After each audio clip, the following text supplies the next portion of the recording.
Product market fit, when you have it.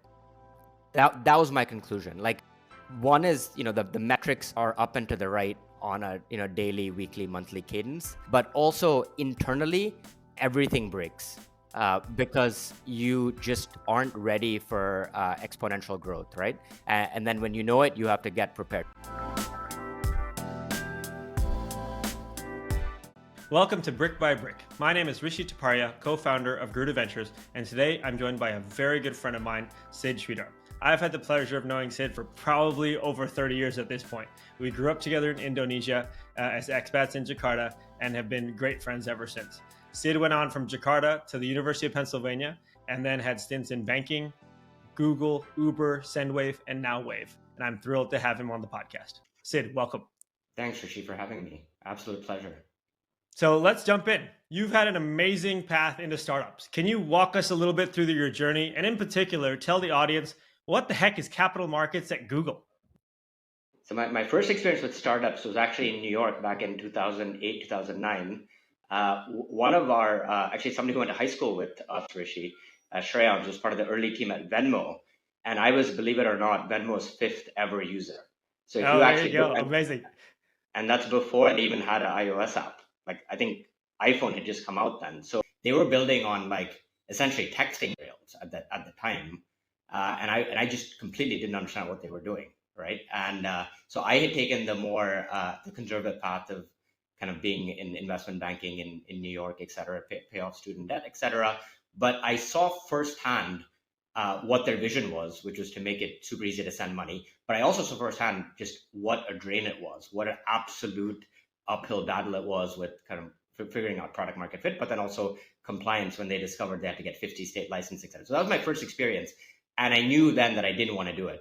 And then after New York, I went to Google. And that's when I really realized, it was right when app stores were taking off. And I had a role in finance. So capital markets, essentially, it's managing all the money Google had and managing their foreign exchange exposure. Google generates about 50% of their revenue in international money. So euros, pounds, Aussie dollar, yen. And I was in charge of essentially protecting that and hedging, et cetera, and booking that to revenue. But doing a non-core role at Google was actually the thing that really got me excited about startups, because you realize that while it was interesting managing all the money Google had, all the fun was being had by the 10 to 15% of people that were actually building products, et cetera. And actually in my role, a lot of startups that either Google funded or other startups would come and say, hey, there's this interesting FX startup that I have. Can you give me thoughts on it? And because I developed a little bit of expertise in FX, I realized that I could actually opine on some of these things. So then that took me back to the Venmo days, and I actively started asking people in the community, hey, is there a startup that's working in the intersection of tech and cross-border payments, et cetera? I went to Uber for a little bit, where I worked on international driver payments, again, sort of FX focused, international payments focused. But at Google, the exciting 5 years had already been done. Sorry, at Uber, the exciting 5 years had already been done, right? They'd already gone from nothing to $40 billion and $100 billion in GMV, et cetera. I think that first 5 years is really critical. And so I was still missing that. So while I still learned, what it was like being part of a hyperscaling team at Uber, I realized that I was late. And it was that first 5 years that's really, really important from a learning perspective, from a fulfillment perspective. So yeah, and then a mutual friend, Justin Khan, actually had led the seed round in Sendwave, and his roommate was a good friend of mine at the time, and introduced me to Drew Durbin. And Sendwave was I think I was sort of almost born to work at this company, because it was at the intersection of emerging markets. We grew up in Indonesia, FX, which I'd learned at Google, and sort of, very Venmo-like in terms of Venmo-like user experience. So it felt like sort of all the stars were aligning and was the right role for me. And so that was my first foray into real startups. Amazing. Before we get into Sendwave, talk about the expertise that you developed that ultimately made Sendwave the perfect company. I mean, you talked about the international experience, cross-border payments, moving of money. I'm guessing as you plotted your course forward, you wouldn't have been able to predict this is where you'd end up. But looking backwards, obviously this is what I should be doing.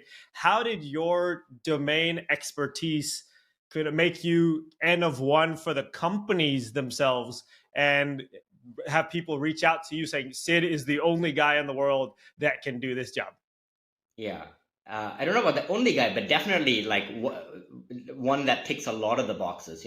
Starting from the beginning. Obviously, I did a few years on Wall Street, so I knew a bit about corporate finance, just enough to be dangerous. And then, at Google and Uber, I'd learned a lot about FX, international payments, etc.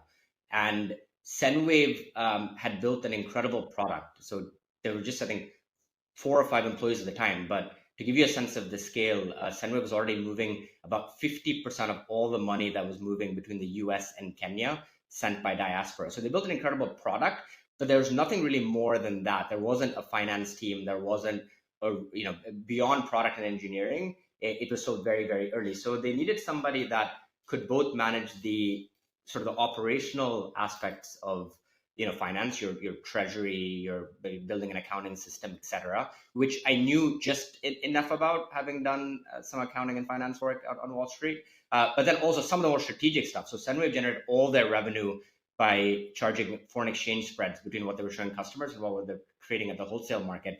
And that, I built an expertise at Google figuring out how to get the best rates, run competitive processes, use technology to solve a lot of that.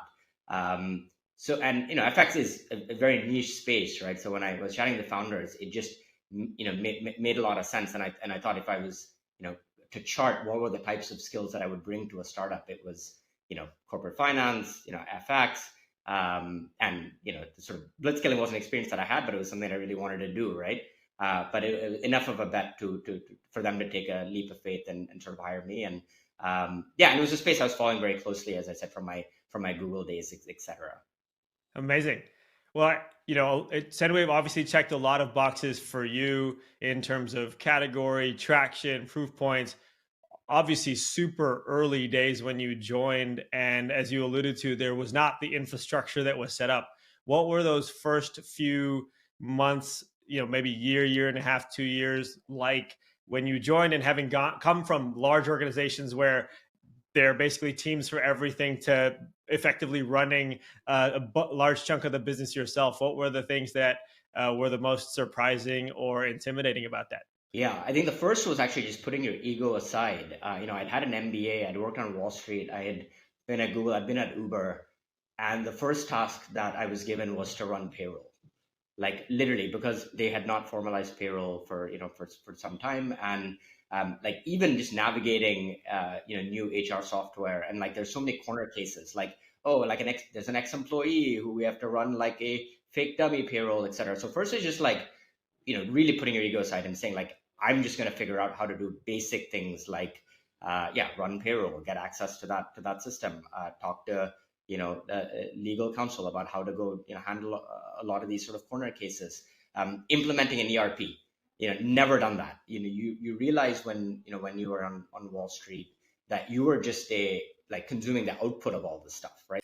That's work when you're at a startup that you have to do yourselves, and you realize how much blood, sweat, and tears goes into that process, or running that, getting access to bank accounts, sending wires, etc.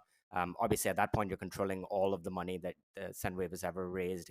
And I'd only ever sent a wire transfer before, for once a year. Now you got to do it on a daily basis, and figuring out how to use like banking portals, etc. Right? So yeah, I think first, like, putting your ego aside and just like realizing that you have to first master all of these things. You think, I was also sort of naive, and I thought I was going to come in and do fundraising, and it was going to be the on TechCrunch the next day. But in reality, like, that's something that happens once in 2 or 3 years, and it isn't really the part that's most important, right? So yeah, I think just learning all the basic stuff, and then you earn the right to make all of the fun strategic decisions around pricing and product and new markets, etc. But that's maybe 5% of that work. 95% is just making sure that you survive, that you have the right safeguards in place, and that you're continuing to do the things operationally to make the company successful, and build a best in class finance team. What's really critical also is, when you're the first finance employee, you're setting the framework and the for everything to come in the future. So the decision you make around the ERP, that your company's going to live with really for the rest of your life. How you go about making certain journal entry decisions, how you go about building your finance function, your first few hires, those are decisions that you really can't get wrong, and so you seek a lot of advice. And yeah, and you put one foot in front of the other. Amazing. So, we'll talk about the Sendwave wave journey in a second because it's so fascinating. I want you to expand on both the products and the decision to ultimately sell the remittance business, $500 million and so on. But before that, at Sendwave, what did product market fit feel like? Yeah, product market fit, when you have it. That was my conclusion. Like, one is, the metrics are up and to the right on a daily, weekly, monthly cadence. But also internally, everything breaks because you just aren't ready for exponential growth, right? And then when you know it, you have to get prepared. So what does that mean? Um, Support, compliance, all of these systems are going to be taxed. So you have to start thinking about how you automate and like solve all these problems, because otherwise, like, it's going to go the other way if you don't fix your support and compliance issues, especially as a fintech in a highly regulated industry. Your user is going to feel the pain, and you're going to stop growing up and to the right. um, it's really important to know what is a urgent and important problem versus what is an important but not urgent problem, because you have to let a bunch of fires burn. um, so, like, what's an example of that? Like, if, going back to the accounting example before, if you have to delay closing the books by 30 days, that's fine. You're not a public company. You have to all like you're not using engineering resources to solve accounting problems when you're growing 30% week over week, right? Um, hire very, very quickly, because you need engineering resources to quickly go and automate these things, because now it's mission critical. You're also now figuring out, like, how do you keep this going? So you have to start opening up kind of newer markets, etc., because the only thing worse than getting product market fit is, like, not having it, not being able to take full leverage of it for as long as you can, ideally, forever. So you have to start opening up newer markets, newer corridors, etc. But yeah, that's sort of what it feels like. I think a lot of founders come to me and say, "Well, I don't know if I have it." I'm like, "You'll know if you have it." Like, it's pretty much a binary question. And so now let's talk about kind of Sendwave and Wave and the decision. Maybe give a little bit of background on the business and how that grew, and then how did you decide to ultimately split and focus on Wave? Sendwave is a remittance business allowing the African diaspora that live in the U.S., UK, Europe, to send money instantly back to their family in Africa. It's a great business, but it is a transactional business, i.e., customers are coming in and out. They don't want to go through a clunky banking portal, hit 25 buttons to go send $100, or send $10 for somebody's birthday, or for $20 for school fees, or for a hospital payment for their mother, right? So we knew quickly that Sendwave is a transactional business. People don't want to spend more time because they're trying to just send money and then get along with their day. So that is a product or a feature where you want to be able to complete a transaction in 10 seconds, and then they don't want to see your app again. So it's about scale, it's about efficiency, it's transactional nature, there's no real network effect. So we identified pretty early on that this is a valuable business, but it's not one that's going to have huge network effects and potentially be worth 50 $100 billion one day. It can be a nice $1 billion business. If you look at the market cap of all the remittance companies in the space, like Western Union was the largest at only about 4 or 5 billion in market cap. Wise was about to go public then at a few billion, etc. But the entire market cap of companies doing remittances was in the low double-digit $1 billion, right? Which showed that there wasn't going to be some massive TAM. At the end of the day, there's only so many people that live in countries outside of where they came from. So I think that was the first part. The second part was realizing that there was a much larger TAM in Africa. In building Sendwave, we realized that there was a much larger addressable market of 1 billion people that live in Africa, where you could go build a network effect business, so like a closed loop wallet, similar to WeChat in China, Nubank, Revolut, Venmo, etc. So understanding that there was a problem that nobody was really solving other than legacy telecom providers. And so when you looked at it from a return on capital perspective, there was this massively greenfield market that nobody was attacking versus a highly competitive market like remittances with not huge barriers to entry. You just needed a Stripe API on the send side and a receive API to mobile money or some payout option on the local side, and you were kind of Sendwave was just operating in the middle. So one was, I think, understanding those dynamics of the business. I think a lot of people tried to sort of think their business is a lot more valuable than it is, or that it's a lot it was more Sendwave was more of a evolutionary business versus the opportunity that Wave had was revolutionary. And I think like it was understanding that, and credit for that for our founders, but also to a lot of our advisors and early investors that helped us through thinking through that decision. And then the question was like, when was the right time, right? Like, there's lots of times we could have sold it. So that there, I think the concept of local maxima, right? There was a bit of tailwinds because it was getting into COVID, so there was a structural shift from legacy brick and mortar remittances that you couldn't really go to because things were closed to digital. There was a time when private companies could buy other private companies because it was 2021, and that is very very rare even in a bull market. But like, if there's a time to do it, it was 2021. There was also, I think, good timing. We ultimately ended up selling Sendwave to a company that was a larger version of itself, sending money from North America and Europe to Africa. And the founder had just changed, and there was a professional CEO installed. And I think that's where timing really mattered, because now you had a CEO that was good at M&A, that was tasked with doing M&A. So it was the right time to do it. So we seized on that opportunity. And so talk about that and how you approach that conversation. Did you how once you made the decision, okay, we're going to focus on the Wave piece, the inter-Africa money movement, and less of a transactional business and more of a kind of network effect business. We have this amazing asset. It's definitely got value. We know we want to, figure out how to take advantage of that and return capital and all of those things. Did you have a list of people, and so we're going to talk to every single one? Was it more strategic? Oh, I know this CEO. Oh, that's happening. How many conversations did you have? How long did it take? Talk a little bit about that, because M&A and doing it right is incredibly challenging. And of course, you always want to be bought, not sold. And so, and you guys executed flawlessly. Yeah, but before I get into that process of actually selling the business, I think what was really tricky with this particular transaction was figuring out when to do it, because the Wave business was largely unproven in 2020.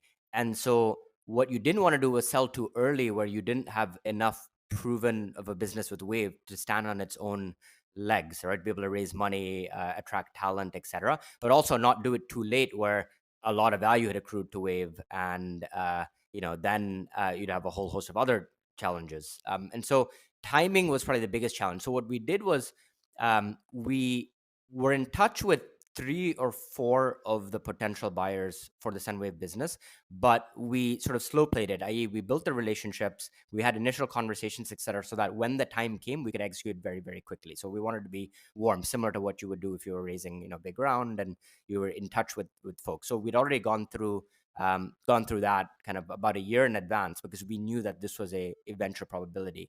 And then when we knew there was traction at Wave, and like a lot of this is sort of asymmetric information. We know something about 3 to 4 months, before the rest of the market does. When we had confidence that Wave would stand on its own 2 feet, then we essentially just reached out back to those 4 people and said, "Hey, remember the thing that we told you we were going to do like a year ago? Hey, we're doing it now."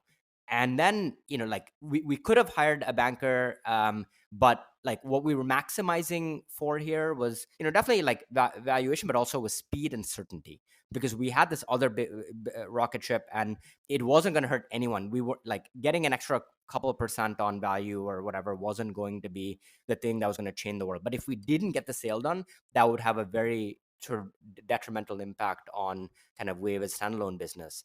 So yeah, when we chose to run a process that was sort of narrow and deep, go deep with kind of 3-4 guys that understood this business, very well, that we already knew. There were already kind of relationships from an investor perspective, and very quickly, one was doing an IPO, one was going to go, one had like a 12-person board, one like called us back and put us in touch with the board member within like 3 hours. And so we kind of immediately knew, right? It's a bit like, maybe speed dating or something where quickly if there's interest. And so we kind of decided that we make the decision that is going to provide us the greatest certainty. And so the eventual buyer of the business had instilled a CEO that had done M&A, was a public company CEO in the past, had done successful M&A. So we knew very quickly, reading the body language, the responses, et cetera, that it was worth focusing on kind of them. Of course, we kept others in the mix just for competition, et cetera. But we were able to get from initial conversation when we re-engaged with the buyer to fully signed, SPA in less than 2 months. Oh, wow. Amazing progress and speed. As you're going through that, maybe to touch on for a second, what was it like internally with the team? Because you obviously had the Wave business that you were starting to build out, and you had to make sure you didn't maybe not spend time there because that was ultimately going to be the product going forward and the business going forward. You also had to maintain the Sendwave business and make sure that didn't fall off the rails because that was ultimately the asset that was being acquired. You're balancing the two of those things. How did you handle and the team handle the juggling act there? Yeah, thanks to really good advice from some of our early investors. One of the things we had already done was separate the teams for Sendwave and Wave, fully separate code bases, product managers, engineers. Sendwave has a CEO, incredible CEO, Rishi, that I've introduced you to previously, Will Fogel, and so we'd already done a bunch of things that already had separated the companies, and then it was a case of, again, just making sure that we executed this in the right way. As in, when you bring employees under the tent, you do need 50 state approvals for the sale and change of control of like a international business, etc. So there's a bunch of little things like that really mattered. But we'd set us up for success actually from decisions we'd made.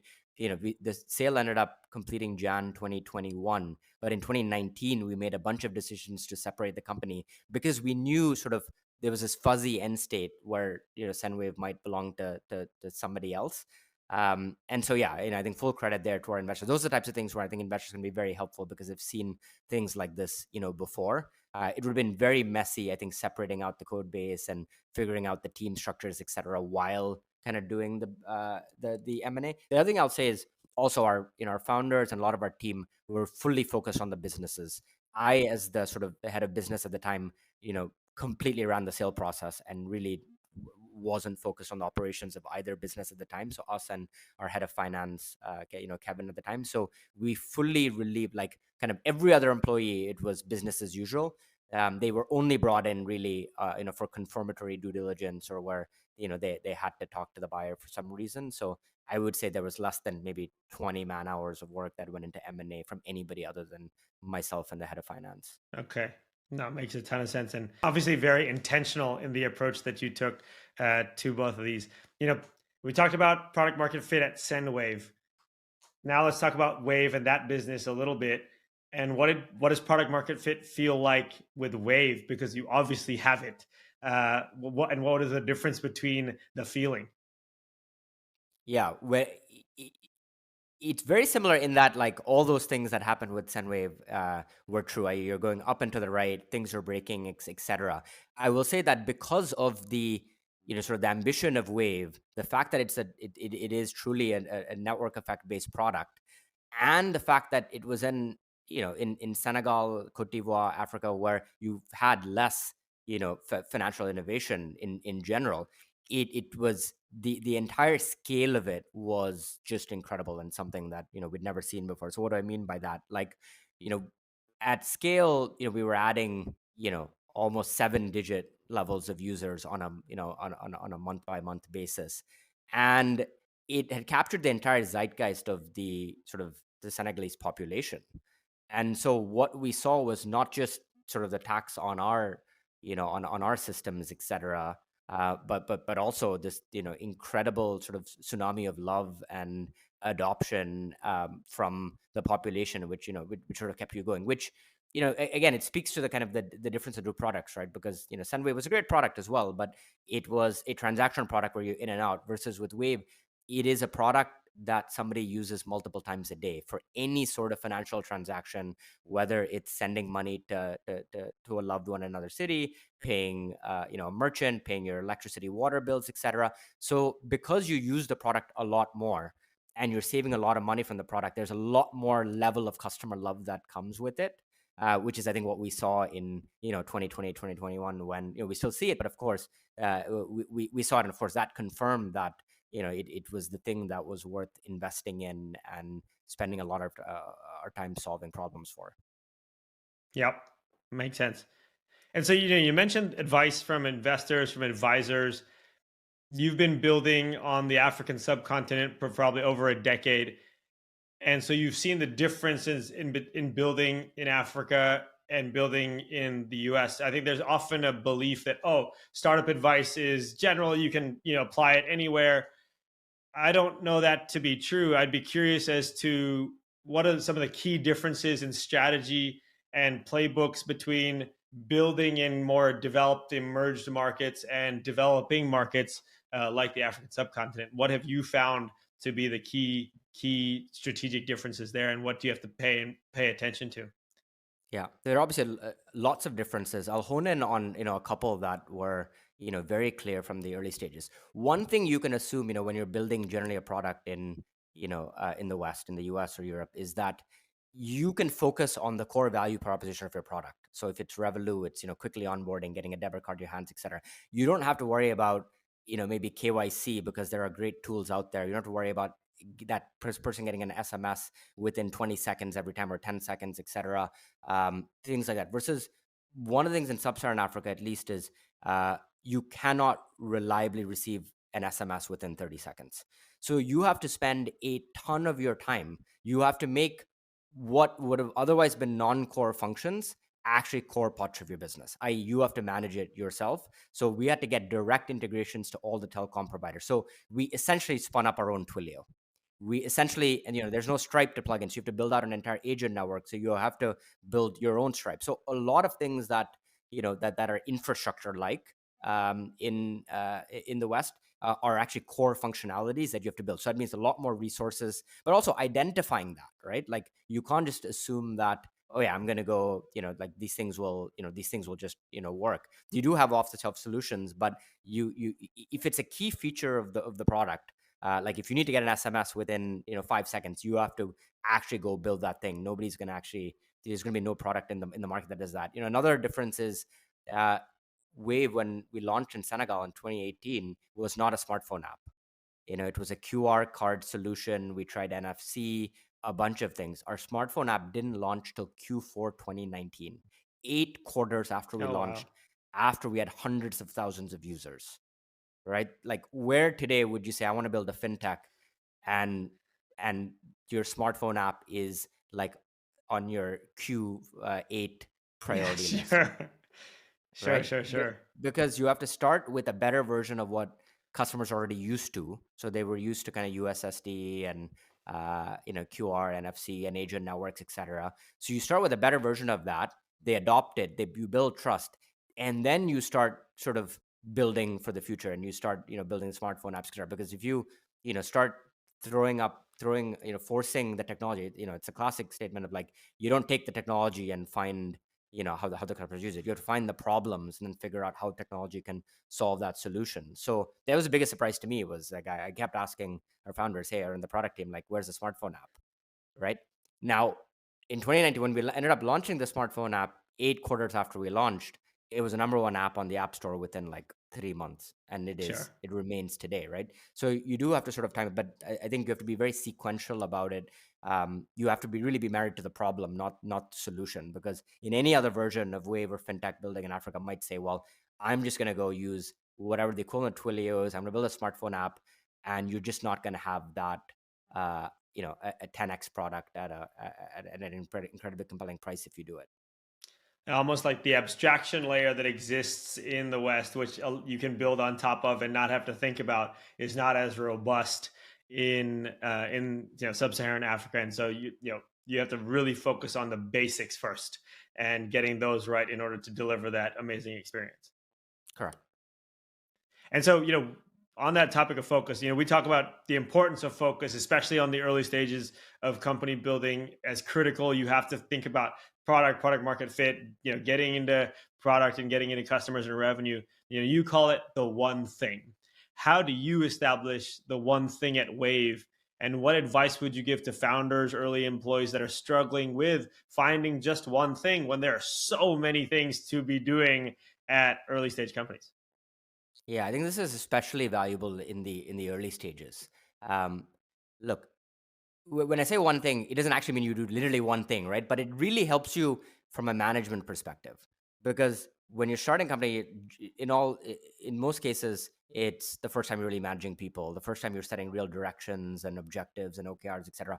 And that's hard when you're also trying to find product market fit and building products, etc. So I think the one thing is a more simplistic management philosophy where you can say it is a forcing function for management or leadership or CEOs or founders to say, like, what is the urgent and important thing versus a thing that's important and not urgent. That's it. Like, everything's important, right?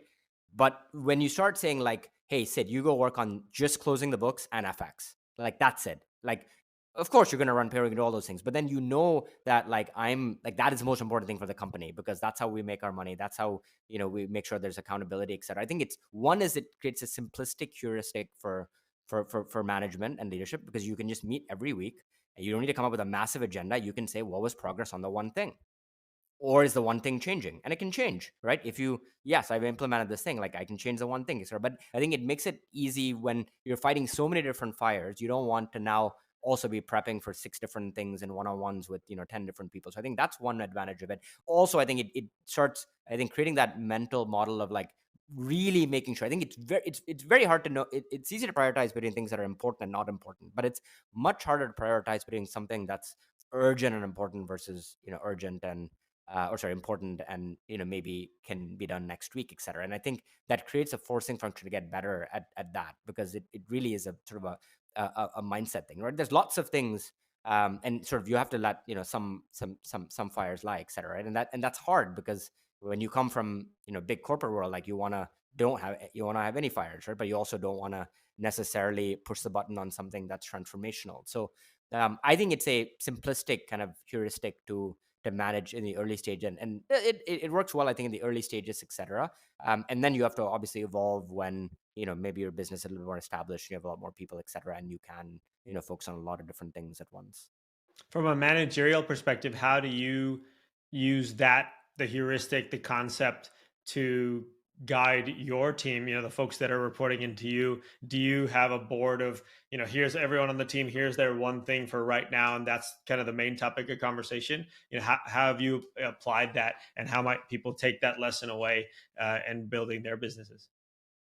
Yeah, definitely. From my philosophy of management, I go to kind of all my directs and say, these are, maybe now we've evolved from one thing to two things, but, like, these are two things that I absolutely want to see you ship or focus on, or spend 80% of your time on. Or it's the thing that, if somebody calls, like, you're going to pick up the call no matter what call you're on, right? If you're on a one-on-one, because that thing is incredibly important. For example, we're launching a product, very soon. And, yes, there's lots of other things we're working on, but I want my team to make sure that from a business development and partnership perspective, like, that thing is going to be shipped. And I think it's very clear that in every one-on-one and every notes, that's the update that I ask for first.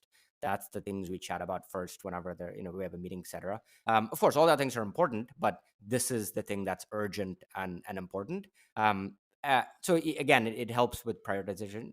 But of course, there's more than one thing, right? There's like 2-3 things, etc. That we will work on. But I think there's a little bit of slack in the system, right? So you can kind of, which I think is important when you're running a people-facing team that's going out and doing partnerships, etc. You want to be able to pick up that one call that comes in very quickly to unblock something in a way that an engineer should just be focused on building the product and not distracted. Versus, I think business development people should have a bit of slack, etc. And I think having this one thing with a few other things that are less prioritized or less urgent, I think can help effectuate that in reality. You mentioned earlier the idea of letting fires burn, because you have to focus, because you have to move fast. Product market fit, things are breaking all the time.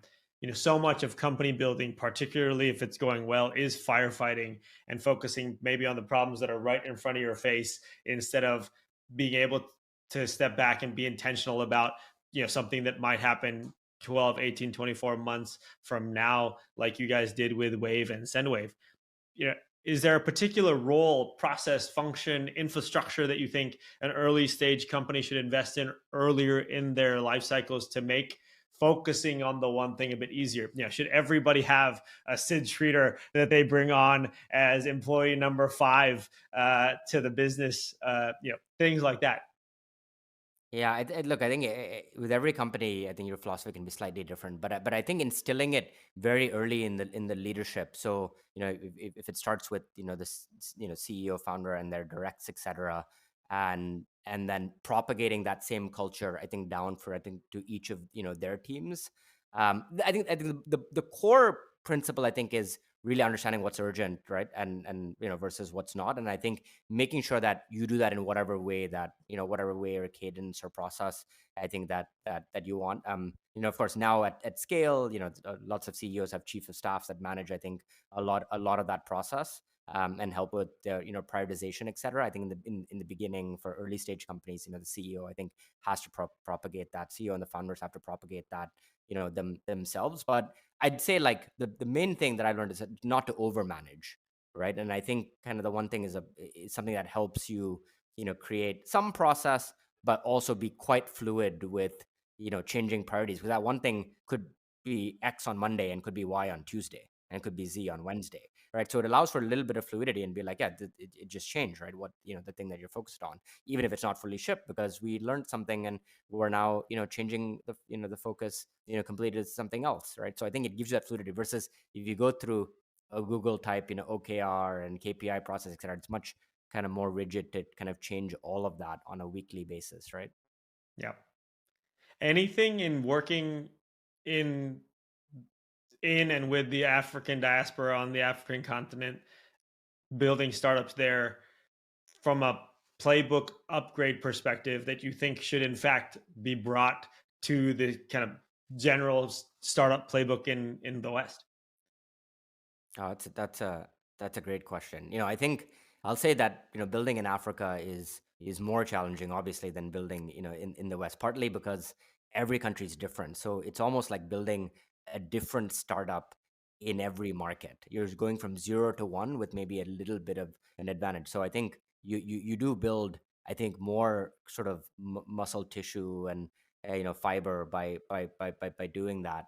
But yeah, I'm trying to think of like what are things that we've learned that are maybe applicable more to the West? Look, I think one is just I think it's quite basic as startup advice, but just like the forcing function of being married to the problem versus the solution.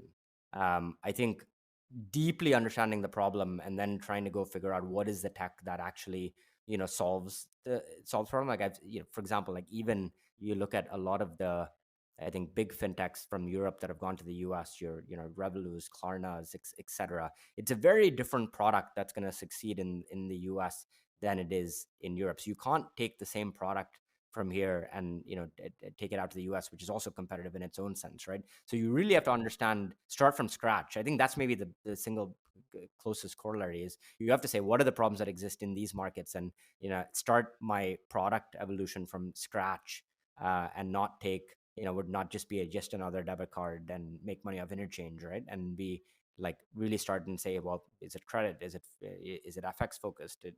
And I think start from the beginning there. I think that's probably I think maybe the most important lesson is just going back to the basics and like really figuring out 0 to 1 in any new market that you go to, even in the West. Was that a natural thing for you guys as you expanded Wave kind of geo to geo, country to country? Or was there maybe more of an expectation that, hey, we can probably reuse this, and then after you entered market 2 and market 3, like, oh, you know what, we have to start from scratch and make sure we're really dialing in on the problem in this country in order to scale? Yeah, largely like the product set largely stays the same. I think what's really different is the go to market and the initial sort of cohorts or segments of customers you go after. every country in Africa has a very different, uh, flora and fauna almost, right? Which then impacts the trade that gets done in that market. In some markets, it's fish. They're big fish trades because they're on the ocean. Some have a lot more, classic agriculture trade, etc. So picking your kind of initial kind of use cases, etc., are things that we've definitely honed over time. But other than that, largely the product set is similar. Pricing can also be different in different markets. And then of course there's also I think your team could be built differently in different places to go after different segments. If you wanted to go kind of make a larger B2B or payments play in a new market versus go customer first, et cetera. So I would say a lot of those things are more tactical than strategic in nature. Okay. I mean, you look at the way you guys have scaled and the types of businesses that you've built at Sendwave and Wave. How much inspiration did you draw from launch teams at Uber, expanding into different markets? How Venmo, money movement between peers with now Wave. How much of your background and history has been infused into the now Sendwave and Wave businesses that you built? A lot. 100%. Knowing that, like, especially with, I think, Ubers and Airbnbs, etc., like, knowing that, like, network effects are incredibly hard, right? Because the value of the network increases as you have more people on it, but it gets exponentially better the more people you have on it. But it also, the economics of that type of model are incredibly bad in the early stages also. And so you need deep conviction, because the network effects don't actually they don't manifest themselves in P&L or metrics until very late. So I think that deep conviction is probably the most important thing. And so you go many years without seeing that, and it feels like a little bit of a bet. But having seen it play out before in the West in so many cases, in more cases than not, I think gives you a lot of confidence to do it. And then the second thing is, like, a lot of companies sort of maybe give up when you're in that precipitous where it's working, because you're either running out of capital or you run out of conviction. And so you have to solve for both. You have to solve for having the conviction and the capital. And so that's, I think definitely a lesson that we drew from a lot of the incredible companies of the West, that I think have definitely shaped our thinking around. And our founders and investors obviously have deep conviction, etc. But when you're building in a different geo, in a different case, you always question, like, is this still relevant here? And then I happy to report that it's still the case. Network effects are the same in the east, the south, the west, the north, wherever you are. But it's still equally hard, getting there, and you have to persevere through, I think, a lot of difficulties to get there, and then you reap the rewards once you're there. Well, in talking to a lot of mutual friends and peers of yours in preparation for the conversation, there it seemed to emerge that you've knowingly or unknowingly gained a reputation for someone who is willing to take the long shot swing at an improbability that other people would have said, no, this is not worth our time or worth the effort. And in your superpower, certainly, at least in the conversations, has been a great sense of timing. How have you built that sense of timing, that ability and willingness to take the big swing? Is that a learned skill that you feel like you've developed, or is that something that is more innate, that you maybe have a hard time placing it? I learned it from here, but this is why I'm good at it. Yeah, I think it's a combination of those two things. Firstly, that's very kind, but it's a combination of those two things. I think I know exactly what these people are talking about when they say wild swings, etc. But I think the part that maybe folks don't know is they're sort of there's some gut instinct and intuition, and there's something I know that maybe the market or folks don't know, and that specifically it doesn't maybe stick out when you look superficially, but when you look deep, there has to be something there that gives you a slight unfair advantage, right? Or maybe it's actually a fair advantage, but it. So a lot of times, if these things are partnerships or M&As or financings or things like that, like there is oftentimes sort of some hidden clue or some hidden change. So what do I mean by that specifically?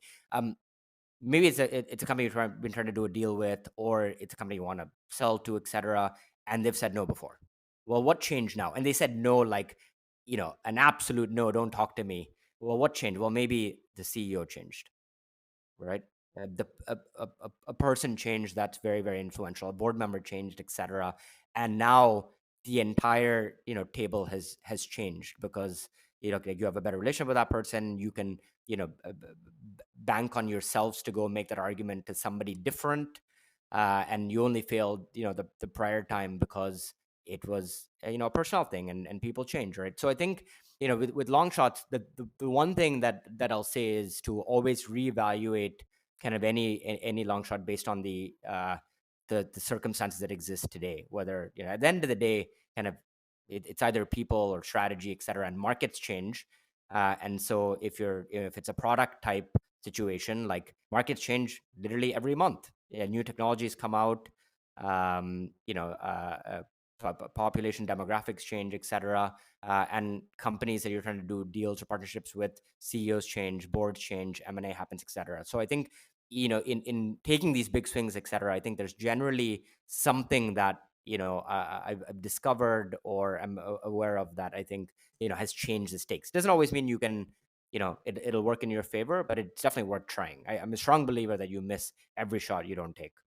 Well, it's interesting. There's that old saying. The, it's important to make a first impression, and the first impression is the most important one. But maybe it's said differently. Don't let the first impression be the lasting impression, and keep going back and reevaluating if something changed that allows it to be almost a new one for whatever particular project or initiative that you're running. Yeah, absolutely. And then also being low ego and not worrying Yeah. about what happened in the past, or not holding any grudges with either people or institutions, etc. I think that matters too. Well, you're now a parent to two young kids, 4 years old and 2 years old. And so Sid has evolved over the last few years as an operator as well. How do you find success being a husband, dad, and early stage operator? Yeah, I think what one strong cultural value we have at Wave is to kind of live your fullest life now, and I think that's something that I've really taken to heart. And of course, COVID's been a blessing. Look, I think if you're, it goes back to sort of the one thing. The one thing is my family. Yeah. It's always going to be the absolutely most important thing, right? Um, uh, but I think putting that in perspective, I think Wave affords me, I think, an opportunity to like really strike a very strong work life harmony. I think is a word that I like here. I think which is a Bezos term, etc. And put things in perspective, etc. But I think the other real takeaway is, I think, a real drive to make the world just a better place for the next generation. I think before kids and family, I think I was sort of working for myself, but then when you see kids and you see kids around the world, you realize that there's a sort of moral obligation for us to make the world better for the next generation. So I think that sort of inspires me to continue to motivate me to give it my all on a day-to-day basis. Yep. That makes total sense. And I feel exactly the same way. What is one lesson that you've learned later on in life that you wish you might have learned earlier? I think to be far less obsessed about the brand of an organization to work for, or the brand of a school, or kind of all the resume building things that maybe mattered 20 years ago, and just have a lot of different life experiences, whatever that is. It will shape you. It doesn't have to be professional, but I think traveling a lot more, doing lots of even if you're at a company, like, be the person that says yes to any project. Nothing should be beneath you, because everything is a learning opportunity. I always thought, like, it's the person that has deep expertise that generally does well in a career. I think that it's good to have like one thing that you're very, very good at, but it's also incredibly important to kind of superficially know just lots of little things about the world, about different roles, about things. I think those are the generalists that really make make startups successful, but also in general help change the world, right? I think every startup has some of these. Has some of these people, or any organization that has had a lasting impact. And I think if I went back, what I would tell myself is to be a lot more flexible on types of roles and organizations and things to join, and really think about your life as building a repertoire of skills. Well, Sid, thank you so much. That's a great place to end. Really appreciate you taking the time to join me today. We've had countless conversations over the very many years, but this is certainly one I'm glad we were able to do on camera and share with all of our listeners. So thank you for joining. And we'll put all of Sid's contact information and details, where to find him online, in the show notes. So definitely check him out. Check out the Wave story, and let me know if you got any feedback. Thanks so much. Thanks a lot for having me, Rishi.